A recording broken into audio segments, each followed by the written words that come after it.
Ashley Schenk is a nurse manager, but she and her doctors were baffled last Easter when she had nausea, back pain, and painful urination all at once. Doing some tests and nothing came back as far as infection, but they said that my bladder was like injured. And at the same time, both of her sons got burning rashes and sores on their skin.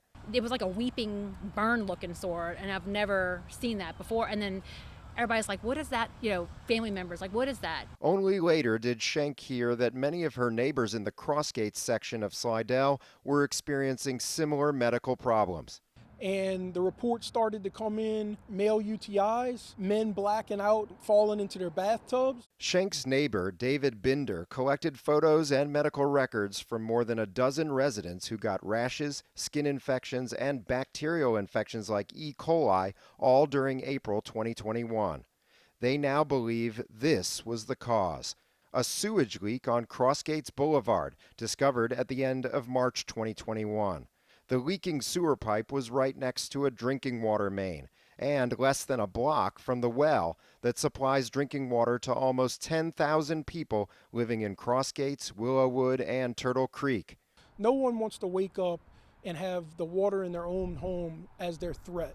As the sewage was spilling, Binder and other neighbors used these valves near their homes to test the levels of the disinfectant chloramine in the main water line.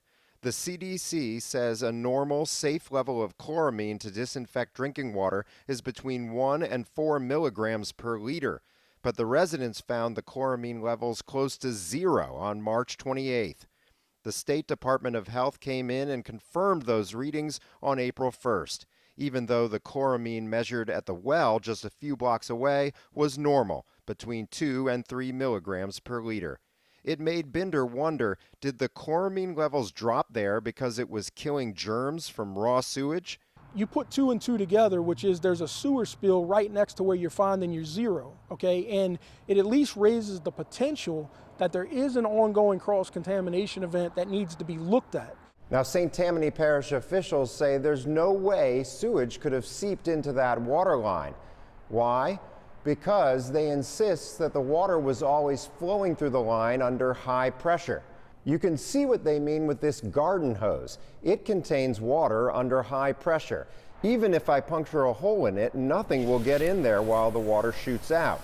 But if we turn off the flow of water into the hose, the water pressure goes down, and now outside contaminants can get in the line. Just last month, the parish acknowledged for the first time that both water wells serving the Crossgates system lost power from the electrical grid on April 1st.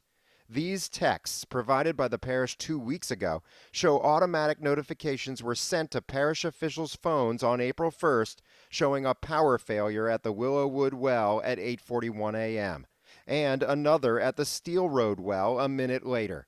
The texts show power coming back at Steel Road 31 minutes later and at Willowwood almost 5 hours after it went out. What the texts don't show is whether the water pressure dropped when the power went out. Parish President Mike Cooper said his staff would have been notified if the pressure had dropped. I believe that our generator came on and the water pressure did not drop to the level of calling for a boil advisory. But Todd Torregano, the water system's field supervisor, told us during a recent visit to the well that the generator did not run last April. And an electrical engineer hired by the parish to assess the generators found they were undersized and could cause damage if they were used to power the entire system in an emergency. In August, engineering consultant Owen & White turned in a report to the parish detailing 35 deficiencies in the Crossgates water system that needed to be fixed, including the undersized generators. Yes, we're ready to accept the Owen & White findings, and if they are undersized, we will make those changes. You say if. I mean, it says it in the report that they are. So the question is, are the changes going to be made or not? I believe we've got some generators on order to make those changes. Parish Councilman Mike Smith lives on the Crossgates water system. He said he noticed a drop in water pressure at his taps on April 1st and called Tim Brown, the head of Tammany Utilities at the time.